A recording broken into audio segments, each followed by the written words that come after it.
வரும் 21ஆம் தேதி தொடங்கும் நாடாளுமன்ற மழைக்கால கூட்டத்தொடர். எழுப்ப வேண்டிய விவகாரங்கள் குறித்து எம்பிக்களுடன் முதலமைச்சர் மு.க. ஸ்டாலின் ஆலோசனை.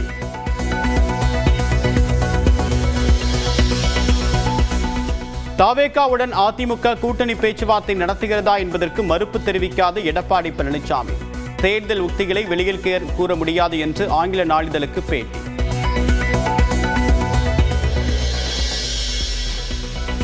கட்டுக்கட்டாக பணம் சிக்கிய விவகாரத்தில் நீதிபதி யஷ்வந்த் வர்மா பதவி நீக்கம் செய்யப்பட வாய்ப்பு.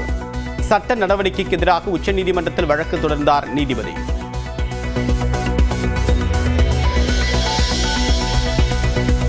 பண்ருட்டி அதிமுக முன்னாள் எம்எல்ஏ சத்யா பன்னீர்செல்வம் வீட்டில் லஞ்ச ஒழிப்புத்துறையினர் சோதனை. வருமானத்திற்கு அதிகமாக சொத்து குவித்ததாக எழுந்த குற்றச்சாட்டில் அதிரடி நடவடிக்கை. நெல்லை மாவட்டம் வீரவநல்லூரில் செயின்ட் ஜான்ஸ் பள்ளியில் விஷம் குடித்த மாணவர் சிகிச்சை பலனின்றி மரணம். 2 பள்ளி பேருந்துகள் எரிக்கப்பட்ட நிலையில் 50 பேர் மீது வழக்கு பதிவு.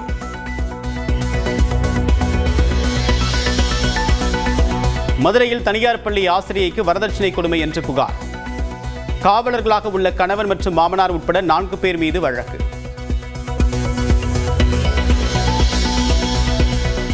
கோவையில் தனியார் கோவில் வருவாய் பிரச்சினை தொடர்பாக நடவடிக்கை எடுக்க 1 லட்சம் ரூபாய் லஞ்சம்.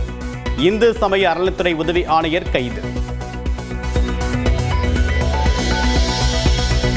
திரைப்பட இயக்குனர் வேலு பிரபாகரன் காலமானார். உடல்நலம் பாதிக்கப்பட்ட நிலையில் சிகிச்சை பலனின்றி உயிரிழந்தார்.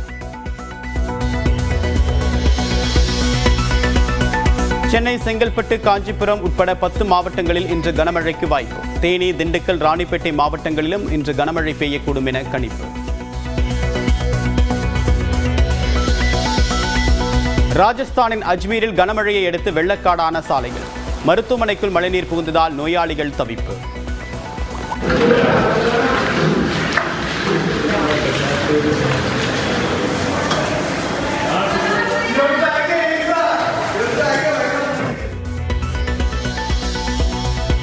திருவாரூர் மாவட்டம் காரியாங்குடியில் அரசு தொடக்கப்பள்ளி குடிநீர் தொட்டியில் மலம் கலந்த விவகாரம்.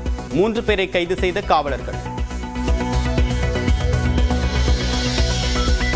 ஆதார் எண்ணை வழங்கக்கூடிய இந்திய தனித்துவ அடையாள ஆணையத்தின் செயல்பாடுகளை மறு ஆய்வு செய்ய வேண்டும். பயோமெட்ரிக் குளறுபடிகளை தொடர்ந்து நாடாளுமன்ற பொது கணக்கு குழு காட்டும்.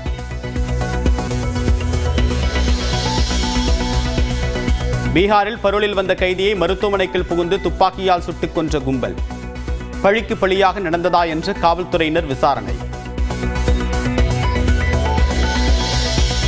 2023-2024 ஆண்டில் இந்திய கிரிக்கெட் வாரியத்திற்கு 9,741 கோடி ரூபாய் வருவாய். IPL மூலம் மட்டும் 5,700 கோடி ரூபாய் கிடைத்ததாக தகவல். பாகிஸ்தானில் கனமழையால் நீடிக்கும் வெள்ளப்பெருக்கு. ஒரே நாளில் 63 பேர் உயிரிழப்பு.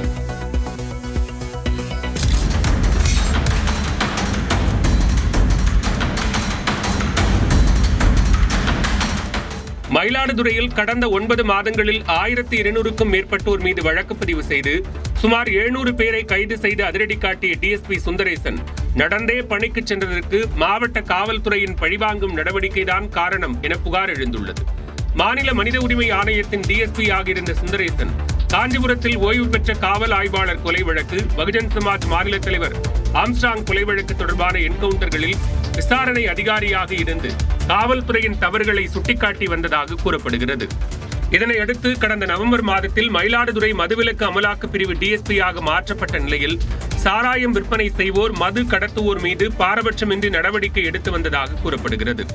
முதலமைச்சர் வருகையின் போது எஸ்கார்ட் செல்ல டிஎஸ்பி சுந்தரேசன் தனது வாகனத்தை தர மறுத்ததாக கூறப்படுகிறது. இதனால் அவரை வெளியூருக்கு பாதுகாப்பு பணிக்காக அனுப்பி வைத்த மாவட்ட காவல்துறை சுந்தரேசன் திரும்பியதும் அவரது வாகனத்தை திருப்பித் தரவில்லை என்று கூறப்படுகிறது. இந்நிலையில் வீட்டிலிருந்து சுமார் 1 கிலோமீட்டர் நடந்தே அவர் பணிக்கு சென்றது அப்பகுதி மக்களிடையே பேசுபொருளானது.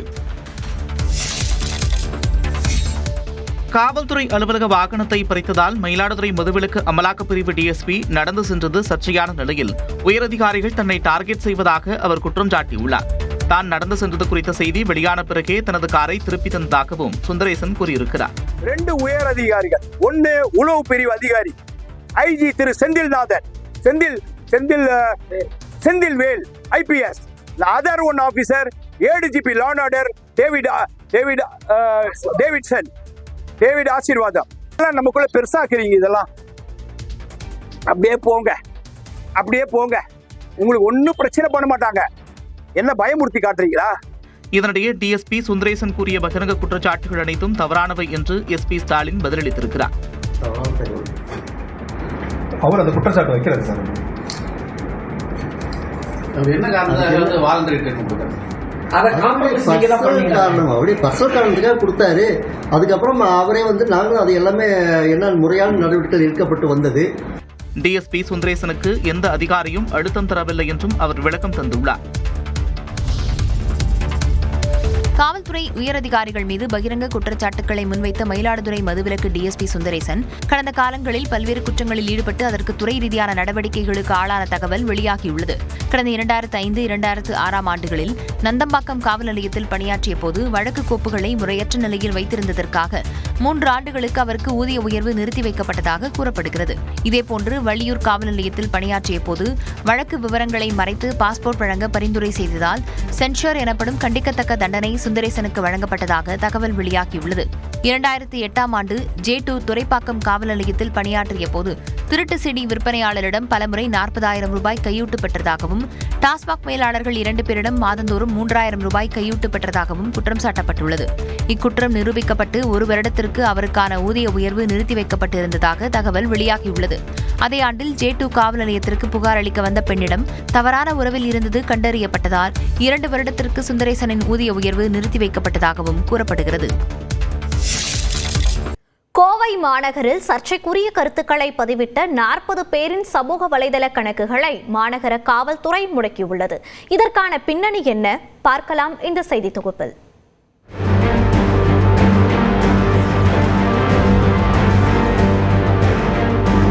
கோவையில் கடந்த 2022 ஆண்டு நடைபெற்ற கார் குண்டுவெடிப்பு சம்பவத்திற்கு பிறகு உளவு பிரிவுகள் கண்காணிப்பை தீவிரப்படுத்தியுள்ளன. அந்த வகையில் உளவு பிரிவுகள் மூலம் களத்தில் சேகரிக்கப்படும் தகவல்கள் உடனுக்குடன் உயரதிகாரிகளுக்கு பரிமாற்றம் செய்யப்பட்டு சந்தேகத்திற்குரிய நபர்கள் கண்காணிப்பு வளையத்திற்குள் கொண்டு வரப்படுகின்றனர். இதற்காக தனியார் உதவியுடன் ஆக்டோபஸ் என்ற பிரத்யேக மென்பொருளை உருவாக்கி மாநகர காவல்துறை பயன்பாட்டிற்கு கொண்டு வந்துள்ளது. இந்த பிரத்யேக மென்பொருள் மூலம் கோவை மாநகரில் உள்ள 2000 பேரின் சுய விவரங்கள் சேகரிக்கப்பட்டு அவர்களது சமூக வலைதள பக்கங்கள் கண்காணிக்கப்பட்டு வருகிறது. குறிப்பாக தடை செய்யப்பட்ட அமைப்புகளின் ஆதரவாளர்கள், வலதுசாரி மற்றும் இடதுசாரி ஆதரவாளர்கள், வகுப்புவாத கோட்பாடுகளில் ஆர்வம் உடையவர்கள் கண்காணிப்பு வளையத்தில் உள்ளனர். இந்த நிலையில் சந்தேகத்திற்குரிய 40 பேரின் ட்விட்டர், முகநூல், இன்ஸ்டாகிராம் உள்ளிட்ட சமூக வலைதள பக்கங்களை சைபர் கிரைம் காவல்துறை முடக்கியுள்ளது. இந்த கணக்குகளை பல ஆயிரம் பயனர்கள் பின்தொடரும் சூழலில் தவறான கருத்துக்களை பரப்புவதாக கூறி மாநகர காவல்துறை நடவடிக்கை எடுத்துள்ளது. அதே நேரம் காவல்துறையின் இந்த நடவடிக்கை அப்பட்டமான மனித உரிமை மீறல் என்கிறார் மக்கள் சிவில் உரிமை கழக தேசிய தலைவர் பாலமுருகன். காவல்துறை என்பது சமூக வலைதளங்களை கண்காணிப்பது என்ற பெயரில் சமூக வலைதளங்களை தனது கட்டுக்குள் வைத்துக் கொள்வது என்ற ஒரு நிலைப்பாட்டுக்கு அவங்க போறாங்க. ஒரு சாதாரண அந்த கருத்தை எப்படி பார்க்கணும் அப்படின்னு சுப்ரீம் கோர்ட் பல தீர்ப்புகளில் சொல்லியிருக்காங்க. ரொம்ப இரும்பு மனம் படைத்த ஒருவர்கள், எதையும் தாங்கும் இதயம் உள்ள ஒருவர்கள், அவர்களாலேயே தாங்கிக் கொள்ள முடியாத ஒரு கருத்து இருக்குது அப்படின்னா தான் நீங்க அவர்கள் மீது ஒரு நடவடிக்கைகள் எடுக்க வேண்டும் என்று அவர்கள் ரொம்ப தெளிவுபடுத்துறாங்க. ஆனால் காவல்துறை என்ன பண்றாங்கன்னா ரொம்ப மெல்லிய மனதுடையவர்களாக அவர்கள் இருக்கிறார்கள். புதிய குற்றவியல் நடைமுறை சட்டத்தின்படி சமூக ஊடக கருத்தின் அடிப்படையில் உடனே வழக்கு பதிவு செய்யக்கூடாது எனவும் டிஎஸ்பி அந்தஸ்தில் உள்ள காவல் அதிகாரியின் விசாரணைக்கு பிறகே நடவடிக்கை எடுக்க வேண்டும் எனவும் பாலமுருகன் கூறினார். இப்படி காவல்துறை என்பது சமூக ஊடகங்களை தன்வசம் வைத்துக் கொள்வதன் மூலமாக சமூகத்தில் அமைதியை உருவாக்க முடியாது. அதை சட்டம் அதை சொல்லல, உச்சநீதிமன்றமும் அதை சொல்லல. கருத்துரிமையில சில ரீசனபிள் ரெஸ்ட்ரிக்ஷன் இருக்கு. அதை மீறி வருகின்ற பொழுதுதான் நீங்கள் நடவடிக்கை எடுக்க வேண்டுமே தவிர கருத்து என்ற ஒன்றையே ஒரு குற்ற செயலாக பார்க்கக்கூடாது என்ற ஒன்றை அவர்கள் மிக தெளிவாக சொல்லியிருக்கிறார்கள். காவல்துறை தன்னிச்சையாக முடிவெடுத்து சமூக வலைதள பக்கங்களை முடக்குவது என்பது ஜனநாயகத்திற்கும் கருத்துரிமைக்கும் எதிரானது என்றும் பாலமுருகன் தெரிவித்தார். காவல்துறையின் நடவடிக்கையில் அரசியல் சார்பு இருப்பதாகவும் பாலமுருகன் குற்றம் சாட்டினார். நியூஸ் 18 தமிழ்நாடு தொலைக்காட்சி செய்திகளுக்காக செய்தியாளர் குருசாமி.